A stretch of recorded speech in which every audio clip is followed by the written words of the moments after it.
आज यांची टोपी सापडत नव्हती, त्याच्यामुळे एवढा सारा मला पसारा काढायचं काम पडलं आणि मला असंही आवरायचंच होतं म्हणून मी पण फटाफट सर्व काढून दाखवले, की त्यांना म्हटलं की टोपी तुमच्या घरात नाहीच आहे म्हणून कुठं ठेवली त्यांनाच माहीत. आणि हे बघा लेकरू कोटं होतं आणि कोटच्या कोटं खाली सरकत तिच्या दीदीकडे आली. आता मला उपवास होता म्हणून यांच्यासाठी छान असं बेसन बनवलं. रात्रीच्या चपात्या होत्या त्याच्यासोबत मी बेसन जेवतो म्हणले आणि उपवास होता म्हणून मग काही फळं वगैरे घेऊन आले होते. तर हे फळं बघा सर्वांनीच खाल्लेत, परंतु याचं नाव काय ते मला कमेंट्स बॉक्समध्ये नक्कीच कळवा. आता थोडं नाश्ता केल्याशिवाय मी काय देवपूजा वगैरेच माझी झाली नाही, कारण माझे सर्व कामं वगैरे व्हायलाच मला भरपूर वेळ झाला. परंतु निवांत मग छान अशी देवपूजा केली मी.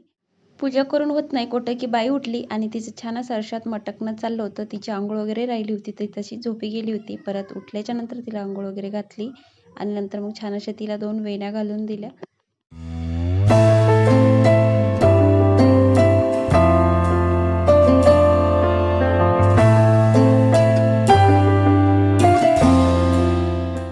आता भरपूर दिवस झाले की उपवास वगैरे मी अजिबात पकडला नाही, त्याच्यामुळे आज मला उपवास होता आणि माझा चेहरा एकदमच उतरून गेला. तर इथंच एंड करते, भेटू उद्याच्या व्लॉगमध्ये.